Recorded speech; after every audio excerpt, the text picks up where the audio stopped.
Staff didn't know what the giant gorilla was holding, until they got closer.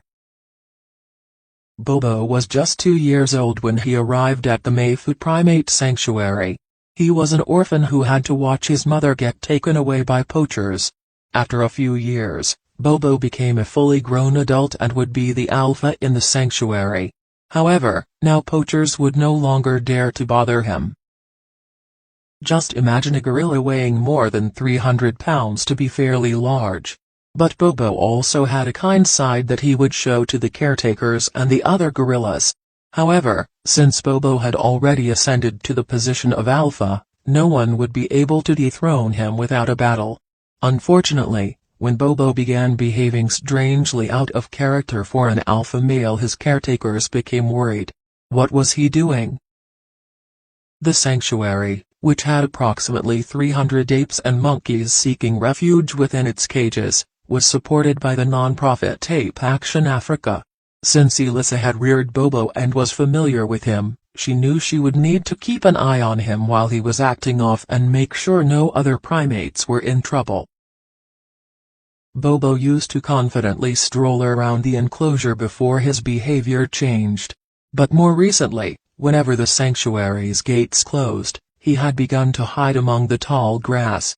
Elisa kept a close eye on him as she began to understand that Bobo wasn't really hiding in the grass but rather was concealing something from the other people. She had to find out what it was. The entire crew at the sanctuary was aware that the apes that had arrived looking for protection were traumatized in some manner. Therefore, it was crucial that they ascertain what was happening to Bobo and did so as soon as they possibly could. And the fact was, Elisa didn't like what Bobo was doing. Mayfu Primate Sanctuary was established and supported by Ape Action Africa in response to the growth in demand for illegal bushmeat and animal trade. The crew promised to do everything in their power to assist and save these primates and were very serious about that pledge. The crew at the sanctuary was skilled and prepared to handle the post-traumatic stress disorder that the majority of the apes experienced.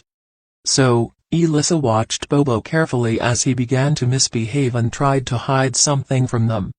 Elisa went to investigate it after waiting for Bobo to leave the grassy area he had regularly visited. She exhaled with relief after discovering nothing.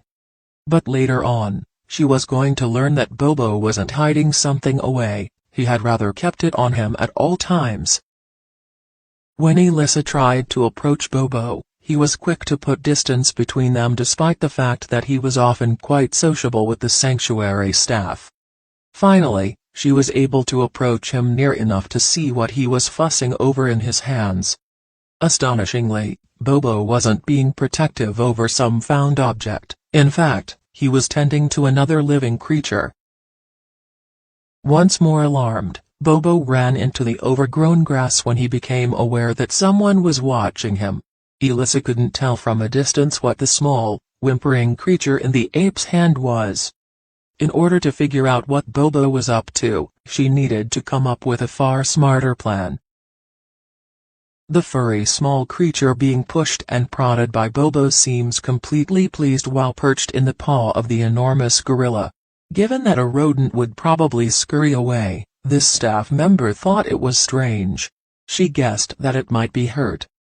Elisa was able to swiftly determine that it wasn't a mouse by using a pair of binoculars. In fact, the tiny creature was actually a primate too. Given how many apes the sanctuary cared for, it makes sense that they may lose track of one or two.